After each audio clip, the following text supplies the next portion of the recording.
Well, good morning, guys. My name is Jeff. I'm the lead pastor here at Gateway. We're really glad that you have joined us today as we worship Jesus together.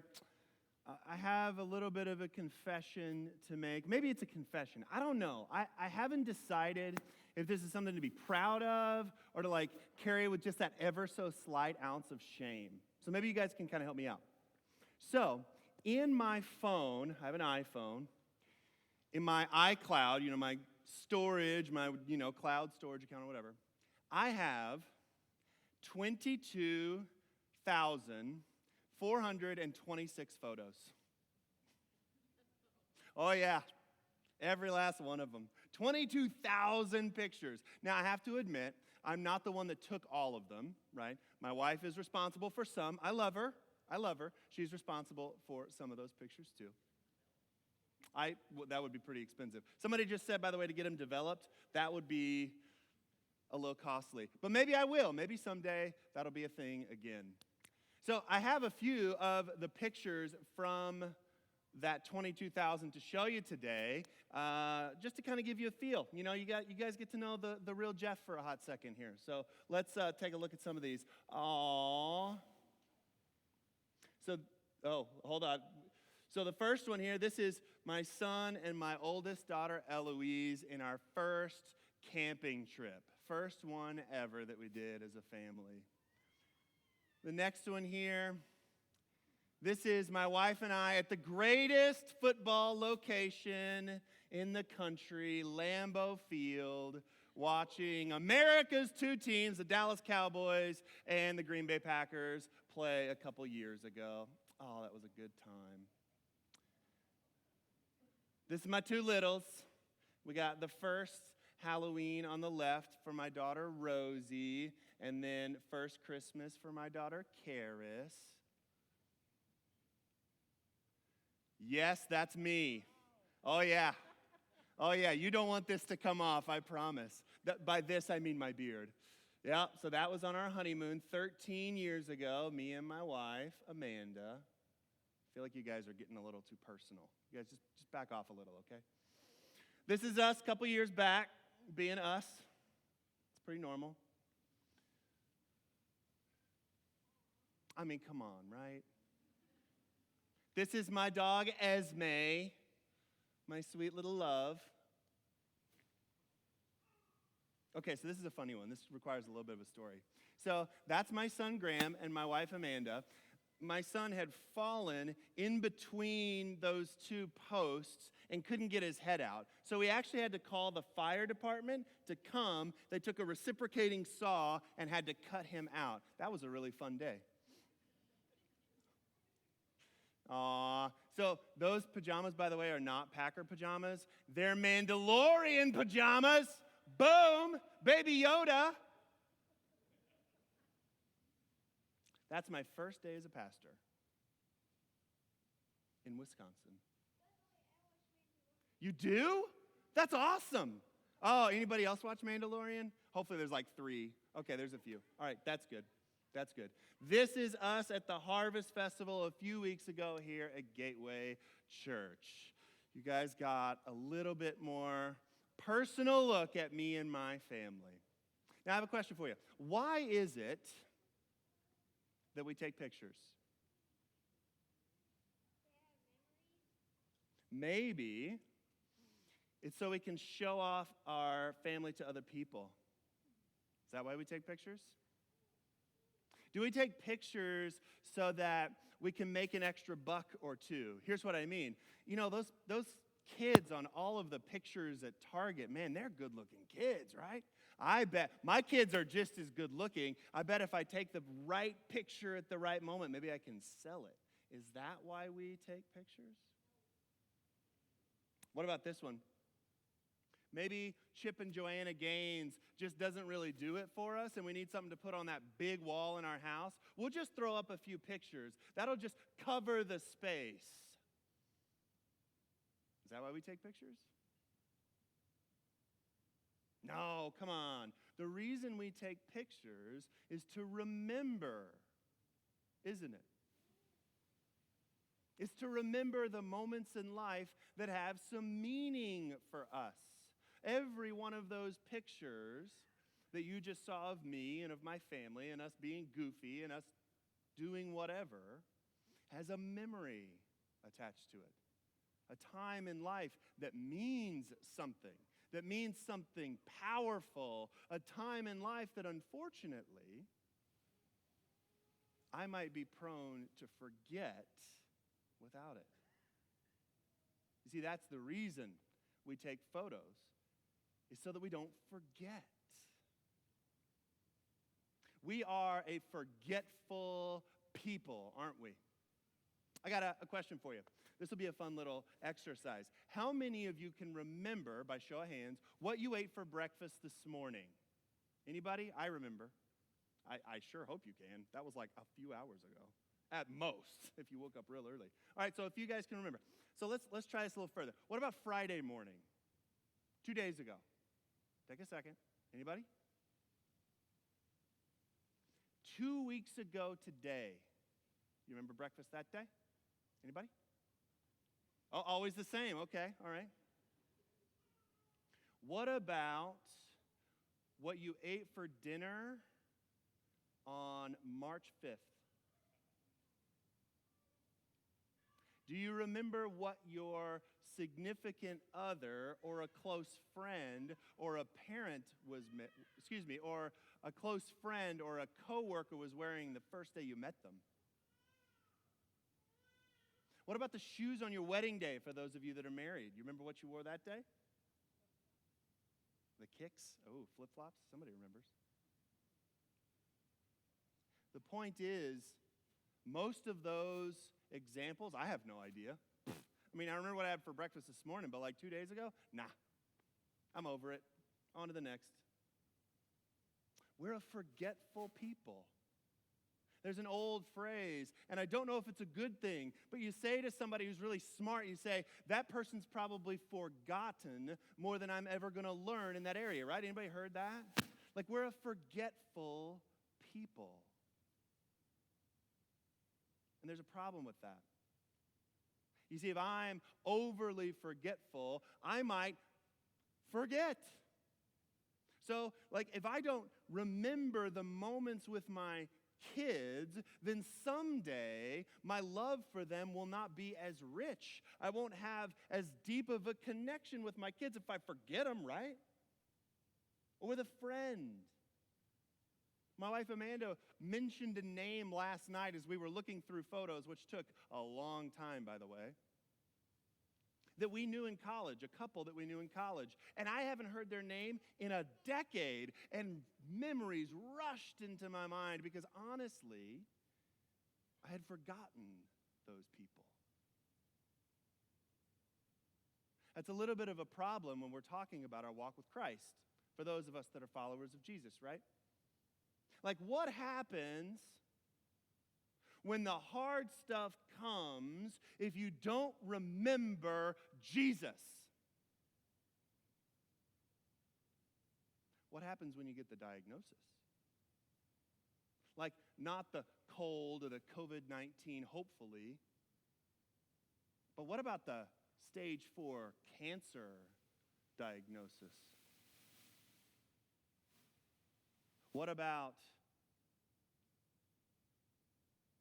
the anxiety, the depression?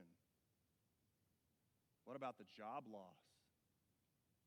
Man, if we don't remember the power of God in our lives, that is a bad deal. Because when it gets hard, you need that to hold on to. The good times aren't even as rich and as beautiful and as meaningful if we forget about the long history of God, the great provider of life, of every single good thing that you've ever experienced. If we forget Him, then we miss out.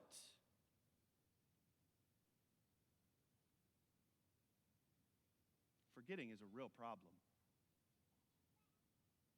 Today, we're in week 10 of our series called Out of Egypt.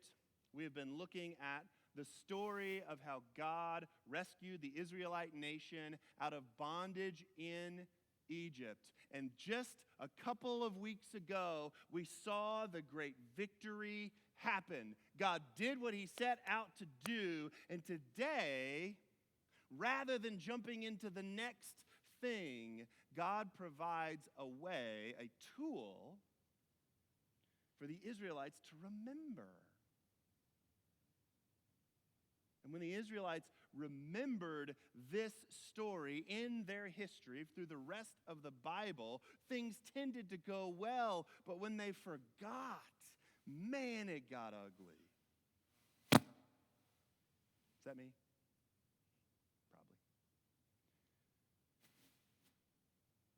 My hope for us today is that as we look at this text, as we peruse through it, that you and I will have hope. We'll remember. We'll have some tools to see what it is that God's doing in our midst. And hopefully that encourages you and encourages us as we continue through this somewhat challenging life that God's given to us. Let's pray, and then we'll dig in together. God, thank you so much for this day. Lord God, I pray that you would be with us. I pray, Lord, that you would move in our midst in a powerful way. We love you. In Jesus' name, amen. All right, if you've got your Bibles, why don't you grab them? We're going to be in the book of Exodus, chapter 12. If you don't have a Bible, we're going to have the text on the screens behind me as well. If you don't own a Bible, I would encourage you to download one on your smartphone. I'm a huge fan of the YouVersion Bible app. You're probably sick of me talking about it by now if you've been here for a little bit, but it is a great, great, great tool, and having the Word of God at your disposal is absolutely indispensable. So, chapter 12, starting in verse 50. So, all the people of Israel followed all the Lord's commands to Moses and Aaron. On that very day, the Lord brought all of the people out of the land of Egypt like an army. All right, so let me, kind of summarize what's going on in this story just a little bit. So, the people of Israel have spent 400 plus years in a nation that is not their own, a nation that has mistreated them, like rated R, you don't want to show your kids this type of mistreatment. I'm not talking like a nasty word here or there. I'm talking rape, pillage, death, destruction, the worst of everything you can imagine. I want you to try for a second, though. We're going to take a little different angle on this. I want you to try to imagine yourself in this scenario. Pretend for a minute that you're 35 years old. You're living in a small town in Egypt. And let's pretend for a minute that you're a farmer. The only thing that you have ever known in life is hard. Relationships are hard because the other people that live in your town, the people that don't look like you, the people that don't worship like you, that don't think like you, abuse you constantly. You had a child when you were young, but that child was wrapped up into the great destruction of the firstborn by the king of Egypt, and that child was thrown into the Nile River. You understand pain. You work as a farmer. You work 16 to 18-hour days every day. You have work that is constantly being added on to you by slave drivers who are constantly up in your business. They're in your house. They're in your place of work. They whip you because they like to. They constantly call you a dog or a pig or whatever other thing I probably am not allowed to say from the stage in church. It's bad. And you don't work 4 days a week or 5 days a week. You constantly are oppressed 7 days a week, 100 hours a week on your hands and knees, picking food. Oh, by the way, that's not for you. You're lucky to get a full meal a day. You're impoverished. You have nothing. and there is no hope for you. Your life is lived in a numb fog. You never feel joy. You never feel pain because you've pushed it out. You've learned to push it out. You got no hope. You just want to die and get it over with already, and you're 35.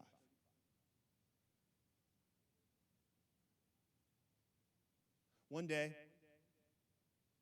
this guy tells you a story of a man named Moses, a man you've never heard of, a guy with the audacity to go to the king and tell him to let the people go. And you're thinking, yeah, right, you're way too cynical for that at this point. Way too much pain, way too much hardship. Then things get weird. You wake up one morning, you're going about your day, you grab a water jug to pour some water, and it's red, it's blood. You're like, whoa, whoa, whoa, whoa, whoa. What is this? Is this Kool-Aid? Probably don't want to try. I don't think Kool-Aid was invented back then, actually. Then stuff gets weirder. Frogs are everywhere. Flies are everywhere. And then stuff starts happening to your neighbor Egyptians in the nice houses, like on the nice side of town. You're living in the ghetto, right? In the nice side of town, stuff happens that's even weirder. People are getting diseases, but it's not transmittable to you and to your people. Animals are dying and in the streets in the nice part of town, but all of your animals are still alive. And you're starting to wonder, is the world finally going to blow up? Or is something else happening? You finally start to have a little hope that maybe life is going to be better. And finally, someone comes up to you and says, you need to kill an animal. This is the way you need to do it. Put the blood on your house, right? And then you're going to be saved from this crazy thing. And life's been crazy enough where you actually believe in crazy stuff now. You do it, you sleep like a baby, and in the middle of the night, you get woken up. And you're told it's time to leave. And not like leave to go back to the land to work again like you normally are woken up at 4 in the morning, but instead, it's time to really leave. And you don't believe it. You start packing your bag. The Egyptians are pushing you out. They're throwing money at you. They're giving you clothes, and they're saying, leave us alone, we're done. And all of a sudden, for the first time, you feel joy. That is what it may have felt like. You want to talk about a life-changing, history-altering moment for you? That's what it would have been like for the Israelites. This is a big deal, guys. This isn't even a once-in-a-lifetime type of incident. This is a once-in-a-generation, a once-in-a-millennia, realistically, maybe a once-in-history type of rescue mission that the God of the universe has done for his people. This is crazy when you look at it.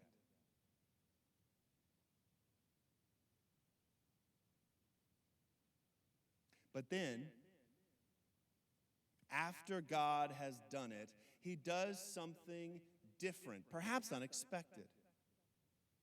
Let's continue reading in the text together. Chapter 13, verse 1. Then the Lord said to Moses, dedicate to me every firstborn among the Israelites. The first offspring to be born, both of humans and animals, belongs to me. Okay, that's just a little weird, right? We'll explain it a little bit more in a second. Dedicate, consecrate, like give them to me. They belong to me. All right, what does that mean? Let's keep going in verse 3. So, Moses said to the people, this is a day to remember forever. There's that idea again, right? Remember. The day you left Egypt, the place of your slavery, today the Lord has brought you out by the power of his mighty hand. Remember, eat no food containing yeast. On this day, in early spring, in the month of Abib, you have been set free. For the Israelites, this is the why. Remember, because this is the biggest deal you can imagine. No longer are you in the fields. No longer are you worked to the bone. No longer are your children slain. You have been set free. Remember that. For those of us that are followers of Jesus, we have a remarkably similar experience. You see, if you are a follower of Jesus, you were destined for destruction. You were destined for separation from the very thing you were made for. But you have been set free. It's a beautiful idea and an important one. You see, it's so easy for us to forget, but don't forget what it is that God has done for you. What he did for the Israelites, what he's doing in your life right now. Times will get hard, or, which is more likely, times will get mundane. The peanut butter and jelly of life will get you. But remembering what God has done keeps the passion, keeps the drive, keeps the reason going for why we live this life, what hope we have to look forward to. We are easily prone to forget, but it's important that we remember. God doesn't just stop there. He doesn't just say, remember. Verse 5, you must celebrate this event in this month each year. That's such an interesting way to say it. You must celebrate. Like, okay, you have to party. I kind of like that. I don't know if you do. You're required to celebrate. After the Lord brings you into the land of the Canaanites, Hittites, Amorites, Hivites, and Jebusites. This is the land he swore to your ancestors that he would give you this land, a land flowing with milk and honey. We must celebrate. That is what he told the Israelite people. What an interesting way to say it. But yet, it makes sense, right? I have done this great work for you, and you're human, so you will forget. Or even if you kind of remember, you're going to forget its power. You see, over time, that's part of the human response, is that the worst of things don't seem so bad the further you get away. But also the greatest of things start to level out and kind of normalize. Without a way of remembering the severity, the potency of what it is that God's done, it's really easy to trail off into the wrong direction. And so God, he commands them, requires them to celebrate, to party, to feast, to eat, and to appreciate God for what it is that he has done in their midst. In the next section, we're going to hit this real quick, verses 6 through 16. We're going to see two different ways that God commands the Israelites to celebrate, two different things that he commands to them in terms of rituals. We're going to hit this quick. Verse 6, for 7 days, the bread that you eat must be made without yeast. Then on the seventh day, celebrate the feast to the Lord.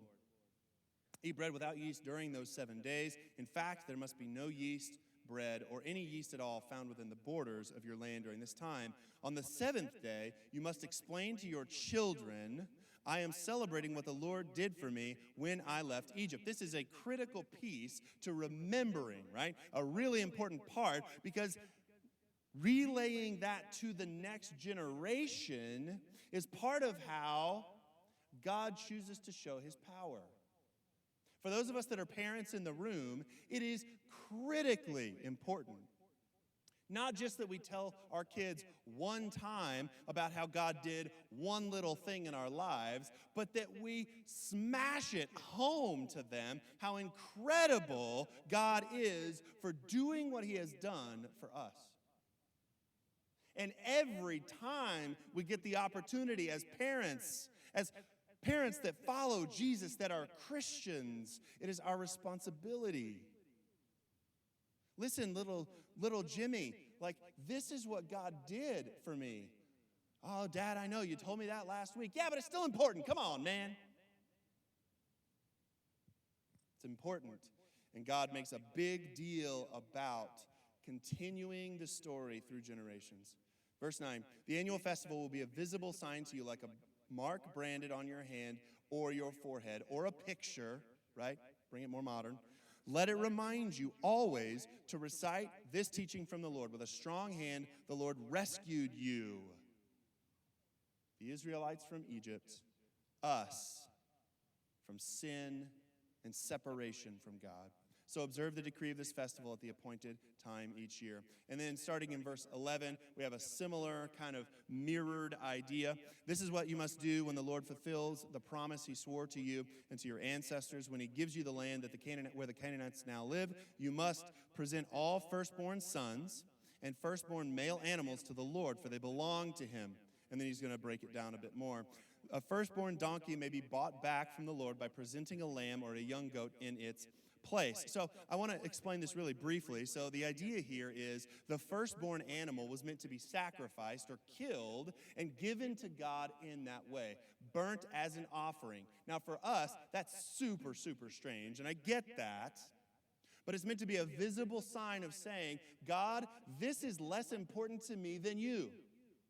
And because it's the firstborn animal, normally the firstborn goes to who? To us. Right? My best goes to me. By giving it to God, we are making a clear statement. The Israelites were told to make a clear statement. God, even if I don't have the best, it's okay because you deserve the best, and you are the best for me. Okay, so that's a bit of an understanding of the idea of sacrifice. A firstborn donkey may be bought back from the Lord and presented by presenting a lamb or a young goat in its place. But if you do not buy it back, you must break its neck. However, you must buy back every firstborn son. That's good. I'm just saying, that's good, instead of killing firstborn children. And in the future, again, here we go, your children will ask you, what does this all mean? And then you will tell them, again, similar idea, with the power of his mighty hand, the Lord brought us out of Egypt, our place of slavery.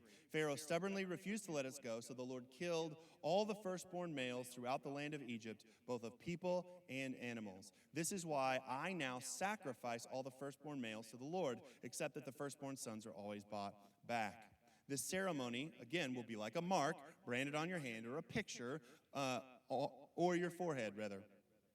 It is a reminder that the power of the Lord's mighty hand brought us out of Egypt. And so the requirement to the Israelites is to celebrate, to party, to observe tradition, to create new memories so that God's power might be seen in their midst. Now, I was thinking about this a little bit. You know, we're on the heels of Thanksgiving, powerful holiday for us. We have Christmas to look forward to, just a few weeks away, which is mind-boggling to me. What does it actually mean to take these principles and bring them into our own lives, right? To make them a part of who we are? Well, I think the best way to think through this is to talk a little bit about some examples of what this could look like. This idea of celebrating, and more specifically, celebrating God in our own midst. The first thing that we really need to make sure that we're doing is actually celebrating. Like, no curmudgeons, is that the right word? Curmudgeon? Is that right? No curmudgeons here at Gateway, okay? You are commanded to party. And I expect it of you. It's important to celebrate. Sometimes you might be like, Why? I don't get it. I don't like it. I'm not into the whole like red and green and Christmas and Easter, like eggs. What? I don't like the whole thing. Or maybe you're not really a people person. Maybe you're like, I don't want to be with people, but part of the value of celebrating is celebrating also with others. It's important that we celebrate. But a key piece to celebrating is we need to invite the presence of God into our celebration. And what I mean is, all celebration should have some element of pointing back to what God has done in your life. So, for Thanksgiving, as an example, a couple days ago, there's a lot of things that you can be thankful to God for. Certainly, I'm thankful to my wife, and I'm thankful to my kids, and I'm thankful to my friends, and I'm thankful to people in my life. But more than any of that, it is the power of God that has done miraculous work in me and in my family and in those around me. We need to first and foremost celebrate what God is doing. One way that you could do that is around the dinner table. Instead of talking about sports or just stuffing your face full of turkey or whatever it is that you do, maybe asking the question, hey, what is it that God has done for you lately?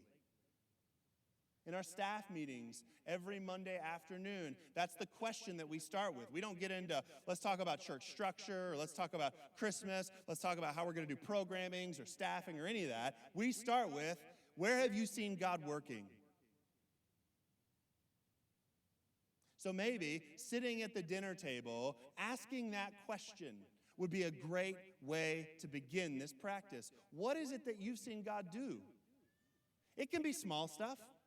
Like, oh, well, I was feeling kind of rotten this morning, and I asked somebody to pray for me, and I feel better. Wow, that's the power of God working. It could be big things. I was driving on the highway, and I almost got in this lane, and I just felt like I shouldn't, and then the semi-truck just, woof, probably wouldn't have made it. Wow, how powerful is that? That God was there. It's important that we bring God into the way we celebrate. And so as we approach Christmas, I want to encourage you to consider what that looks like for you. What does it look like to bring God into the presence on on Christmas morning? What does it look like to bring God into the celebrating with trees and wreaths and lights and beauty? What does it look like to point to Him instead of to Santa or to materialism or getting more stuff or having time off from work and going on vacation or whatever? It's a strange thing to be commanded to celebrate. I'm just going to be honest. But I think there's such great power in remembering what God has done. And so my hope for you is that you're encouraged by that and that you will add some practices to your life to remember the power of God. Lord, thank you so much for your word. Thank you, God, for encouraging us by it, for teaching us through it. Lord God, I pray that we would be a people that do party and celebrate, and not so much that we do the pieces of that are not right, that are sinful. I mean, not having keggers and getting drunk and doing drugs and stuff, not that. But the real celebration, the celebrating of you, God, cheering for you, admiring you, appreciating you, God. That's what this whole thing is about. So, Lord, I pray that you would move in us. I pray, God, that you would help us to be a people that remember what it is that you've done. Lord, we love you. In Jesus' name, amen.